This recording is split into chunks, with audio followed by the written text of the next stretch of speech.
G'day subscribers, today we're going to talk about fender markers on your 48 or FJ Holden.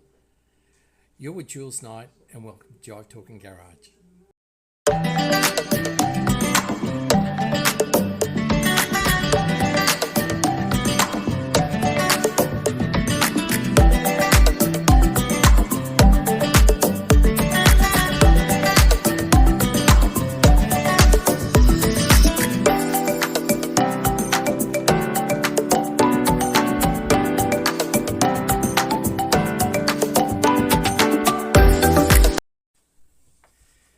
So if we have a look at accessory number 24, and I know that makes me sound like the king of the nerds, but it's a thing.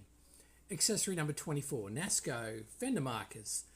It's saying that that these rods with a clamp and a coloured piece at the top, that's what constitutes this accessory. So it's a coloured tenite top, that's what it is. T-E-N-I-T-E. The stem is chromed, it's encapsulated, and then there's a clamp at the bottom, and it's really clever how they've configured it so that it can attach to the lip of the guard, the front guards. So what this accessory is for is so that you can judge the width of your car.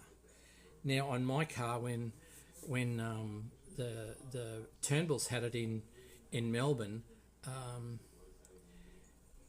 I think there was a little bit of trouble judging one side when they were putting it at their neighbour's house, and the front guards had a bit of a whiskey dent, for want of a better expression, with that left-hand guard. So, and the FJ is very difficult to see, particularly at the front, because it just sort of drops in a waterfall fashion, which is why the bonnet mascot's really good. But I've had two of these. Now, it says that these are sold individually, one per box. Well, I bought a box and it had the two in it.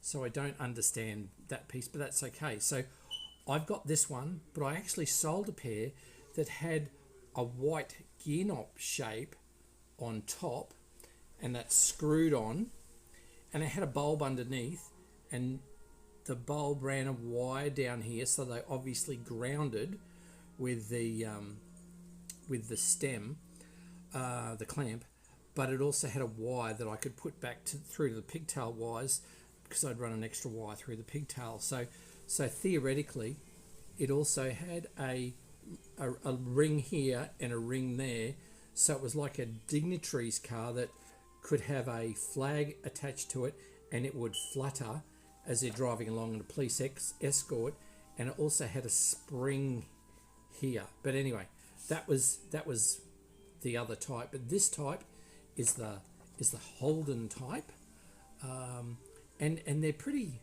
sturdy little piece of equipment. But the purpose of them is just to judge the width.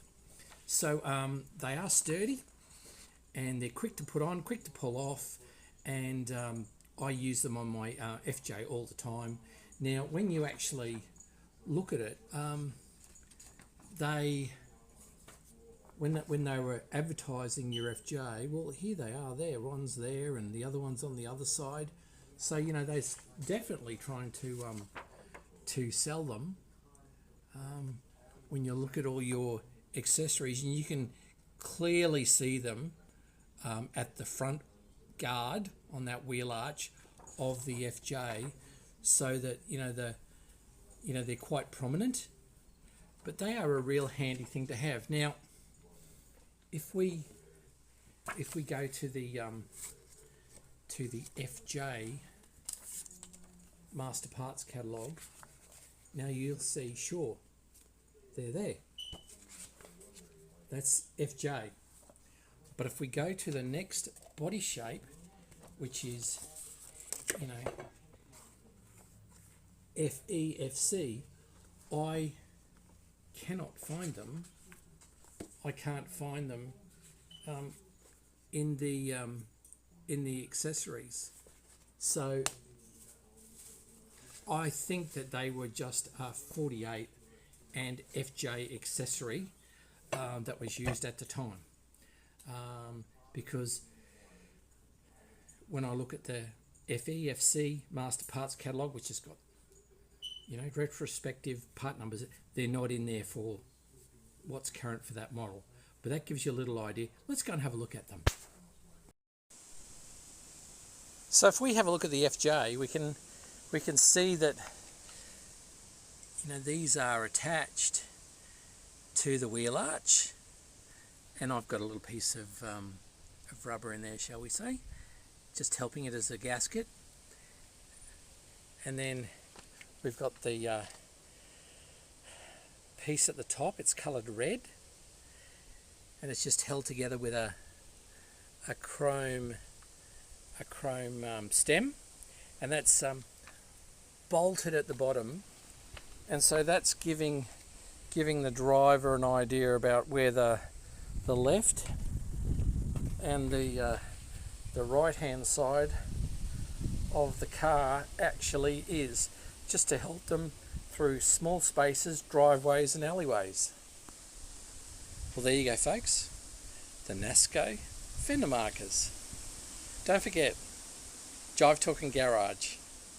You'll find us on Facebook, but share, like and subscribe, and more importantly, enjoy your holding.